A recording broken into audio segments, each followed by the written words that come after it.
خۆشەویستانی ماسڵاوتان لێبێت بۆم کاتتان باش هیوادارم کە هەموو لاکتان تەندروستێکی باشتانە بێت خۆم بە خۆشحاڵە زانم کە ئێوارە لەم پرۆگرامە ڕاستەخۆیدا لەگەڵتان نابم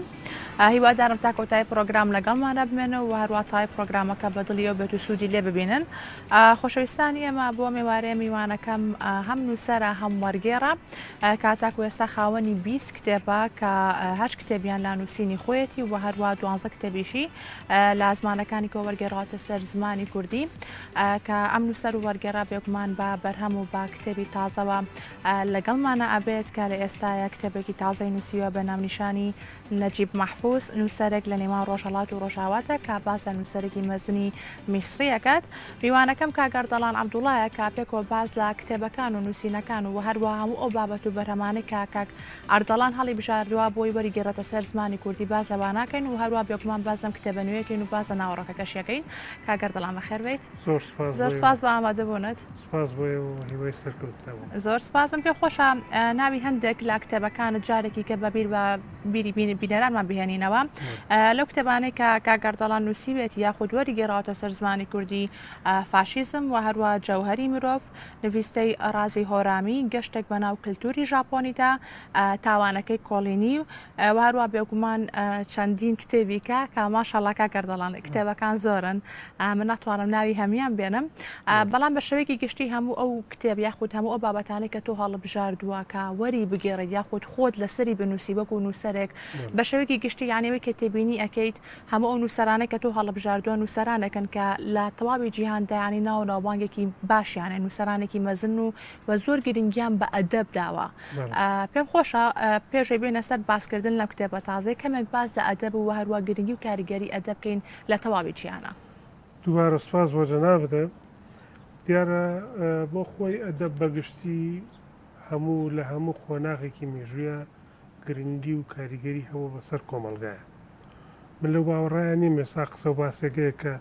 تەکنۆلۆژیا هاتوویەتە ئەدەم نامێنێ بە پێچوانەوە هەموو کاتێک ئەدەب بەردەوامی هەیە و تاکە شتەکە بە زیندوێتی ئەمێنێتەوە یان ئێستا بازەوەکەن کە ئایا سینەما لەوانە بێ جێگەی ئەدەب بگرێتەوە بەڵام ئەوە ژوانیە چونکە تۆ حتا سینەماش پێویستی بە چیرۆکێکەیە بە حکایەتێکێ بە سیناریستێکێ کامەژ ئەدەبەوە بێت ڕاستە لە ئێستادا تەکنەلۆژیا زۆر پێشکەوتووە و واشی کردووە کە خوێنەر کەم بێت بەڵام لە هەما کاتیشدا ئەدەب هەموو کاتێک بوونی هەیە لە لای مرۆڤ چونکە پەیوەندی بە هەست و نەستی مرۆڤەوە هەیە و من لەو باوەڕێم ئێمە ڕۆژانە پێویستیمان بەوە هەیە کە ڕۆحێکی ئەدەبی لە ناخمان نابێ بۆی بەردەوامی ژیان بێگومان وایە کاکەردەڵان ئەگەر پرسیارێکیش بکەم دەربارەی کاری وەرگێڕان لەبەرەوەی کە تۆ زۆر گرنگی بە کاری وەرگێڕانەکەیتوە هەروە هەموو ئەو بابەتانەی کە هەڵیە بژێرت یانی هەمان بابەتی فکری بۆ هەروە فەلسەفی ئەدەبی کاری وەرگێڕان لە ئێستاە لە چ ئاستێکایە ئەگەر لە کوردستان باسی بکەین خۆی بەگشتی وەرگێڕان کاریگەری گەورەی هەیە بەسەر هەموو کۆمەلگاکانە هەنی ئەگەر وەرگێڕان نەبووە شارستانیەتەکانیش پێش ناکەوتن ینی ئێمە ئاگاداریمان لە شارستانی یۆنانی نابوو شارستانی هندی لە شارستانی چینی بە هەمان شێوە شارستانیەتەکانی تریش ئاگایان لە یەکتر نابوو ئەگەر وەرگێڕانە وەرگێڕان لە هەموو سەردەمێک ئەوەکو پردێگووا بووە کەنەتەوەکان و کولتورەکان و شارستانیەتەکانی پێکەوە بەسۆتەوە لەبەرەوە گەرێمە هەر لە دێر زەمانەوە سیرکەین کە بڵین شارستانی یۆنانیەوە یۆنانی کۆن گرنگیان بە زمانەکانی ترراوە بوونە فارسی ئاسووری و ئەمانە هەروەها کاتێکە شارستانیەتی ئیسلامی دروست دەبێت لە ڕێگەی کۆمەڵی وەرگێڕی مەسیحیەوە کە ئاشووریەکان بوون هەوڵیان ناو شارستانی یۆنانی بێن تاوەکو خۆشیان سوودی لێم بین هەتا وەکو ئێستاش وەرگێڕان تاکە پردە کە بڵین هەموو گەلان بە یەکترەوە بەسێتەوە ئێمەش ئەگەردمان لەم ژیانەیە خۆما بناسیێنینیان ئاگاداری ئەزمموی خەڵکی تربی نەبێ هەر لە ڕێگەی وەرگێڕانەوە خۆشببختانە ماوەی 30 ساڵێکە لە کوردستان بە تایبەتی لە پاش ڕاپەڕینەوە کە ئازادیەکی زۆرتر هەبووە لە کوردستان ڕۆسەیەکی باشی وەرگێڕان دەستی پێ کردووە کۆمەڵە دەستگای باش هەبوون کۆمەڵی وەرگێڕی باش دەستیان کردووە بە وەرگێڕانی کۆمەڵێک کتێبی ئەدەبی و فکری و سیاسی و فەلسەفی کە ئەمانە بۆ کتێبخانەی کوردی گرنگ بوون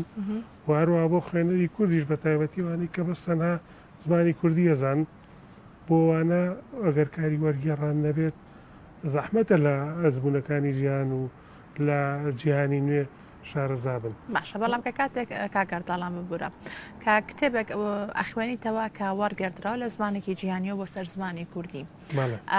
ئایا هەمان تام و چێژیا خۆت ئەو تێگەیشتنی کە خوێنەر ئێوە لە کتێبەکە تێبگات ینی هەمان هەست لە لای خوێنەر دروستاکە وەکو لەوەی کە تۆ ڕاستەوخۆ کتێبی بۆ نمونە نووسەرێکی کورد بخوێنیتەوە بە زمانەکەی خۆت خۆی ئەوەسێتەوە سەر ئەو وەرگێڕە ئایا تۆ ئەو وەرگێڕە بە ئەمانەت و خۆی پێش هەموو شتێ وەرگێڕان ئەمانەتە تۆ کتێبێگەیە بە ئەمانەت تۆیەی وەریەگەریتە سەر زمانی کوردی یان بە پێچوان زمانی کوردیکێتە زمانی ئیتر بەگشتی ئەگەر ئەو ئەمانەتە نەبێت تۆ ئەو کتێبە بڵین بەشێکی لە ناوەچێت بەڵام ئێستا خۆ هەموو ژیان زمانی رووسیا نەزانیەوە تاوکو دیستۆفسکی تۆ خوێنەوە هەر لە ڕێگەی وەرگێڕانەوە بووە یان ئەمیر زۆلا بەسا زۆر کەس فەڕەنسی نەزانیوە ینی هەر لە ڕێگەی وەرگێڕانەوە و کارانە کراوە بەڵام ڕاستەکەی بەپێ ئەو وەرگێڕە هەنێ وەرگێڕەیە کە تۆ شارەزایی باشی نەبووە یان توانایەوەی نەبووە کە دەقەکە وەرگێڕێتە زەر زمانی کوردی ئەو تەسیریەیە مەسەڵەن هەنێکە زێ ساڵێ من هەر لە عەرەبیەکەی خوێنمەوە یان لە فارسیەکەی خوێنمەوە لەبەرەوەی ئەوەستێتەوە سەر وەرگێڕەکە ئەگەر وەرگێڕەکە باش بووە توانێت دەقەکە یعنی بۆ هەمان هەست و هەمان ئەحساس و هەمان چێژ بدا با بە کتێبەکە وەکوا بکەن و سەرەکە خۆی نووسی بێتی کاگەردەڵان تۆ زیاتر لە چەند زمانەوە ینی ئەم کتێبانە وەرگێڕێتە سەر زمانی کوردی کاری وەرگێڕانم کردووە لە زمانی ئەڵمانی و لە زمانی عەرەبیەوە کردومە خۆم ماوەی 6 ساڵ لە ئەڵمانیا بووم و لەوێ زمانی ئەڵمانی بڵین خوێندومە و فێر بووم عەرەبیش لە قوتابخانەوەمانە زیاتر هەر لەو دوو زمانەوە وەرگێڕانم کردووە و ئەو کتێبانەشی کە وەرم گەڕاو بەشێکیان ئەدەبی بوون بەشێکیان فکری و سیاسی بوون دوایین لە ڕووی وەرگێڕانەوە بڵین کاری کۆمەڵی نووسری ژیانی وەرگێڕان لەوانە ڕۆمانی سۆناتای خاجی لیۆ تۆڵستۆی و خۆشەویستێکی ترسناگی نووسری ژاپۆنی هاروکی مۆراکامی و هەروەها نووسری ئەڵمانی فێردینات فۆنشیراخ تاوانەکەی کۆلینی ڕۆمانێکی نوێ بوو دوایین کاری وەرگێڕانیشم ڕۆمانی نۆڤلێتێکی ئەمیر زۆلاوێ بە ناوی جەژنەکەی کۆکۆڤیل وەلە ئێستاشدا کۆمەڵێ پرۆژەی ترم هەیە کە دواتریش باسەکەین بێگومان زۆر باشە دەچینە لای ناو بڕێک و دواتر باس لەم کتێبە تازەیەەکەین بینەرانی خۆشەویست دوای ناو بڕەکە لەگەڵتانە بەردەوام دەبین.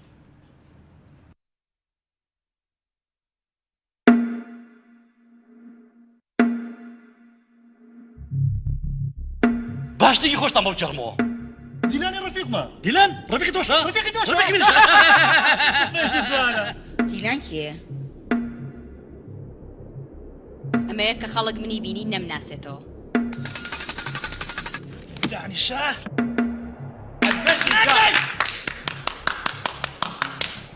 وتم بە ئەم یاریە بۆستێنین ناوی دایکم لێنی ئەزانی من بۆ نەمردوم نیوەی ئەو تەمەنی ئەژین هەر خەوتون بیرم نییە نازانم سفر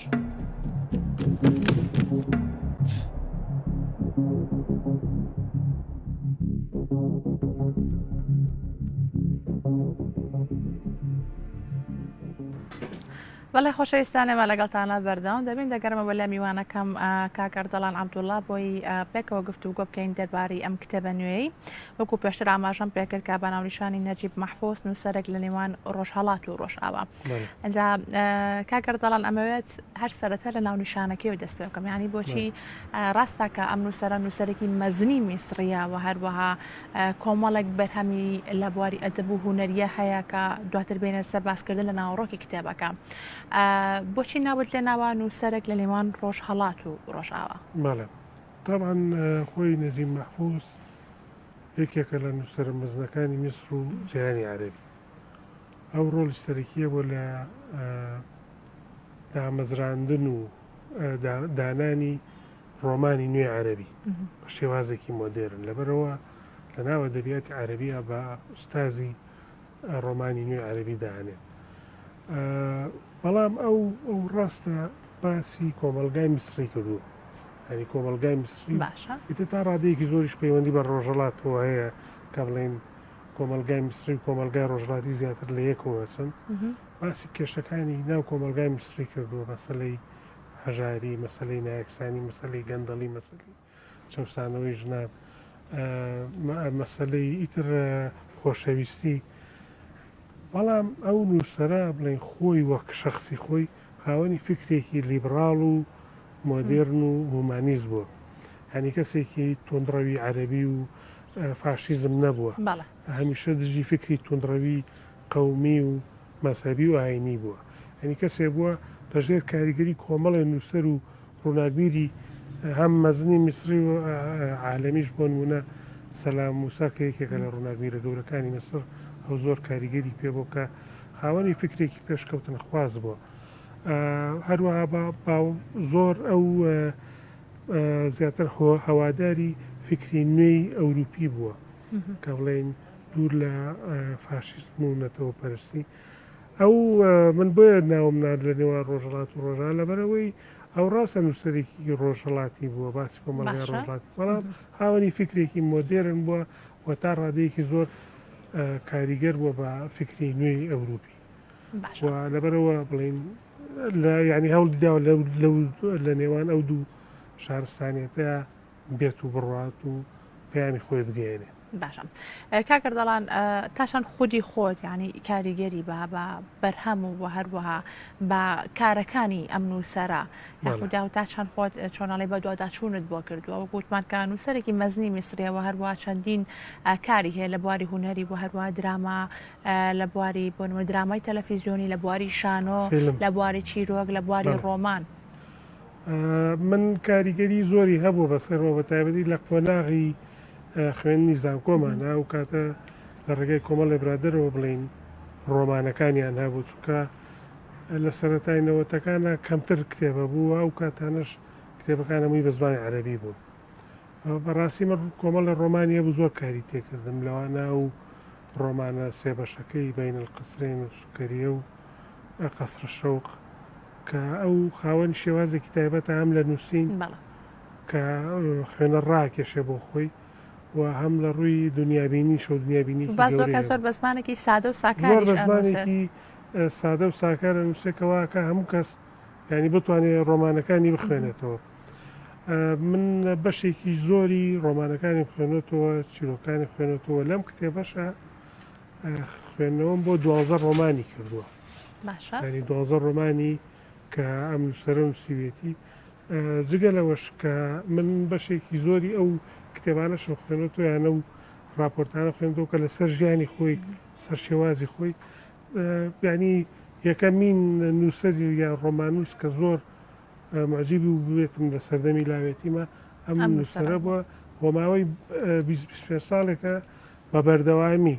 کتێبەکانی تر بە عەرەبی دەستم کەوتووە بە کوردی یان بە ئەڵمانی خوێنووەتەوە تا فکرەوەم لا دروست بوو من عادەتەن خۆم کە کتێبێک خوێنمەوە لای خۆم کۆمەڵی ڕووزەقلا بنووسم ئیتر پاژە و خوێندنەوە زۆرەی کە هەم بوو دەستم کرد بە نووسین ئەم کتێبە و بەو شێوەیەش نووسیم ئەم کتێبە ئەمە لە ژیانە هەیە کە بڵین زۆر جار کتێبێکە نووسێ پوختەیەک لە فکری ئەو کەسە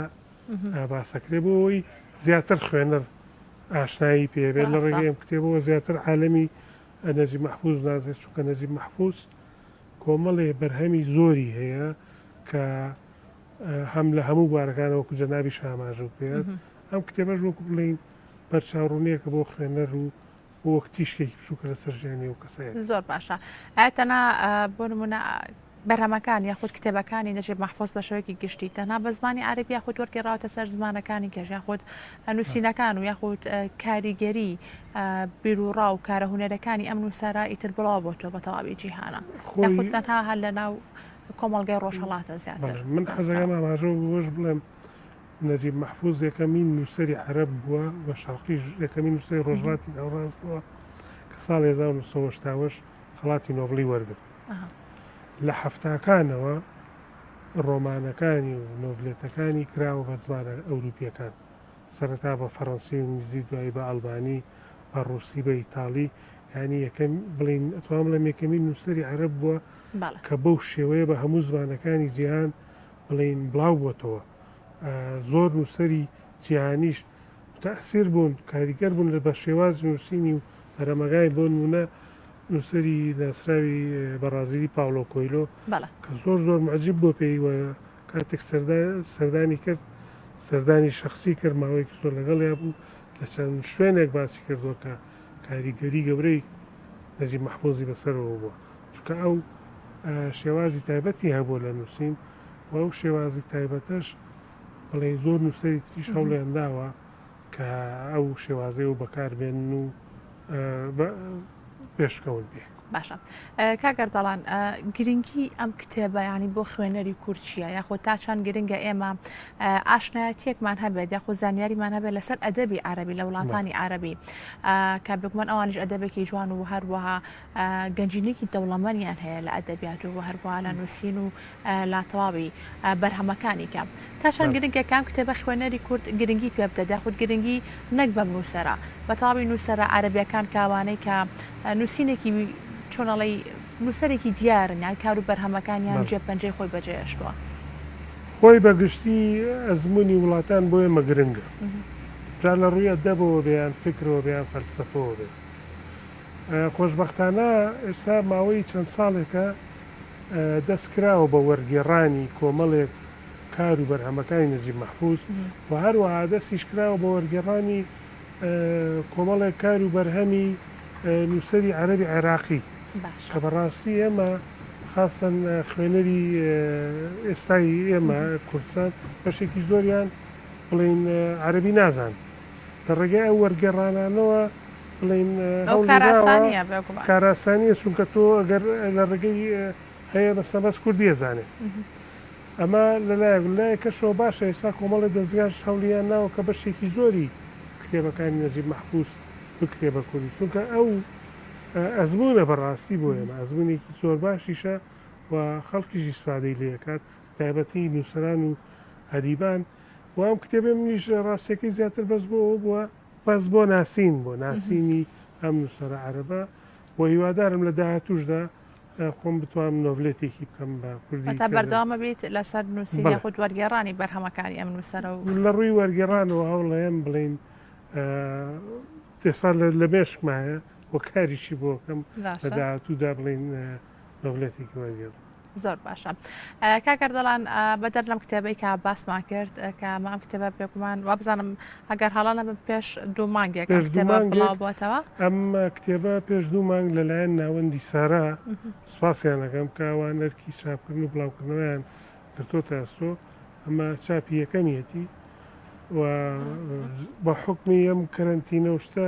تۆزە درەنگ کە وە نەمانتوانی مەراسیمێکی شایستەی بۆ بکەین لەبەرەوەی وەزعەکە هیەوە بەڵام هیوادارین لە داهاتوو ئەگەر بتوانین بەڕاستیمێکی بۆ بکەین لێرە خوێنەری باشەیە بۆ بەرهەمەکان یاخود نووسینەکانی ئەم نووسەرە یاخود بە یاخود هەموو نووسەرە عەرەبەکان یاخود خوێنەر خۆی داوایە کات کە ئێوە ئەو بەرهەمانە وەرگێڕنە سەر زمانی کوردی بۆی لەبەردەستا بێ لە کتێبخانەی کوردیە من هەنێک خوێنەر هەبوو داوایان لێکردم کە هەنێک کتێب لەبارەی خاستان نووسەر وەرگێڕم بەس بەگشتی ئێستا لەماوەم چەند ساڵەیە وەکو عەرزم کردی کۆمەڵێک کاری وەرگێڕان کراوە بۆوانێ نووسەری عەرەبی بەتایبەتی عێراقیەکان کە ئێمە زۆر بەشێکیان نەمانە ناسی کە بڵین بەڕاستی وەرگێڕانەکان کاری ئەوە ینی باش بوو بۆ ئێمە ئەو نووسەرە عەرەبە عێراقیانە بناسییان نووسەرەکانی عەرەبی بڵین جیهانی عەرەبی کە ئەوانیش خاوەنی کۆمەڵی نووسری باشن کە ئەزمونێکی زۆر باشیانێ قەڵەمێکی زۆر جوان کە ئەمە سوود بە کتێبخانەی لە سەردەمای سەرڕای تەکنەلۆژیا و هەروە ئەوەی کە گەنجان زیاتر گرنگی پێم بەڵام خوێنەری باشیشەیە بۆ ئەو کتێبە وەرگێڕاوانە دو پرسیارین بۆ تۆ کاکەردەڵەنەکە بە کورتی وەڵام بیتەوە چەند کتێبێکی کەشە لە چاپدایە ئەو کتێبانی کە دەربارەی چین من لە ئێستادا 3 کتێبم لە ئامادەیە بۆ چاپ دوانیان کتێبێکی بیرمەندی ئەڵمانی ئەمریکی هەریک فرۆمە بە ناوی جەوهەری مرۆڤ کەەوە چاپی دۆمی یەکەمەوە بەڵام دووبارە پێداچنەوەم بۆ کردێتەوە ئەم کتێبە کتێبێکی فکریە باسی کۆمەڵێک خاڵی گرنگی کەسایەتی مرۆڤەکە لەوان نەرجسیەت تونند و توژی جەنگ و ئاشتی چۆن دروزەرێت ئەمە کتێبێکی فکرێەوە ئەمە لەلایەن ناوەندی ڕاندەوە چاپەکرێتەوە هەمێشتا چاپ نەبووە لە بواری ئەدەبیشدا ڕۆمانێکی یاروکی بۆراکامیە کەویش بەنیازی چاپی دومی بۆ بکەین بە ناوی خۆشەویستی ترسناکەوی ژەر ناوەندی ڕاندەی کات دوایین کتێبیشم مەویش ماوەیەکی زۆرە هەر نووسیمە لەبارەی رووسیاوەیە کتێبەکە بە ناوایە رووسیا دەبێت تۆزنێزی جاران ئەم کتێبە باسی مێژوو و جوگرافیا و خاڵی لاواز و بەهێزی رووسیا کات ئەمەش هیوادار لە لای دەستگای سەردەمە هیوادارین بە زووترین کات چاپکرێت و بڵاوکرێتەوە بە هەروە بشێتە بەردەست خوێنەرانی کورد دووبارە سپاس بۆ تۆ کاگەر دەڵان زۆر خۆشحاڵم کامڕۆ لەگەڵمانە بوویت بە هیوای نووسینی جوانتر و هەروە کاری وەرگێڕانی زیاتر بۆتەوە منیش زۆر سپاسی واکەم و هیوەستەکەم زۆر سپاس هیوادارم کە خوێنەری کورد بەتایبەت گەنجامە کە گرنگی بەم جۆرە کتێبانە بدەن کە لە زمانەکانی ترەوە وەرەگەڕێتە سەر زمانی کوردی کە بێگومان گرنگی و باخی خۆی هەیە کە وەکو لەگەڵ میوانەکەمان گفتوگۆمان لەبارەوە کرد خۆشەویستان و عزیزان ئێمە پرۆگرامی ئەمڕۆشتان پێشکەش کرا هیوادارم کە سوودان لە تەواوی پرۆگرامەکە بینی بێت هەتاکو سبەینە لەگەڵتانە بینێوارێکی خۆش بۆ کەش لایەکتان واڵتەنە